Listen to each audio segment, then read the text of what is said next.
महाराष्ट्र विधानसभा उपचुनाव के नतीजे आज देवेंद्र फडणवीस और एमवीए की प्रतिष्ठा दांव पर, जीत का गढ़ समझें।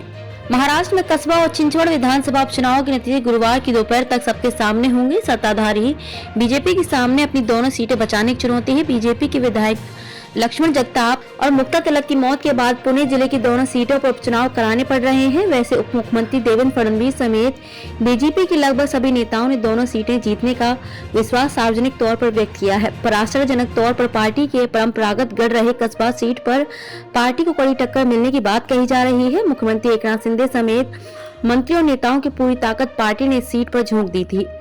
विरोधियों की ओर से चुनाव क्षेत्र में भारी पैमाने पर पैसे बांटे जाने के आरोप भी लगाए गए। 30 साल से बीजेपी के कब्जे में रही कस्बा सीट सरक सकती है, उच्चतम स्तर पर उठ रही है। इसी चर्चा ने राजनीतिक विश्लेषकों को भी चकरा दिया है। इस सीट पर बीजेपी के हेमंत रासने और कांग्रेस के रविंद्र धंगेकर के बीच सीधा मुकाबला है। इस सीट पर पिछले मुकाबले एक तरफा बीजेपी के पक्ष में रहे हैं।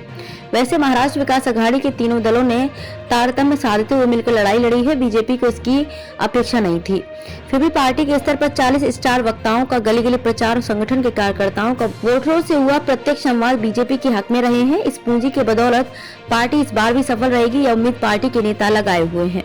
वहीं चिंचवड़ विधानसभा उपचुनाव में शिवसेना के बागी राहुल कलाटी की वजह से हो रहे त्रिकोणीय मुकाबले से फायदा मिलने की उम्मीद में बीजेपी ज्यादा आशावान है। बहरहाल कस्बा की तुलना में एनसीपी और शिवसेना की सीट पर कहीं मजबूत संगठन रहे हैं।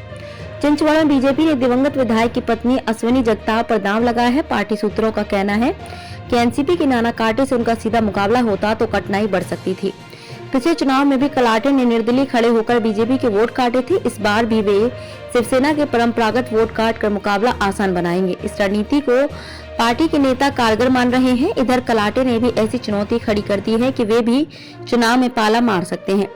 ऐसा विश्वास वे चुनाव क्षेत्र में खड़ा करने में कामयाब रहे हैं।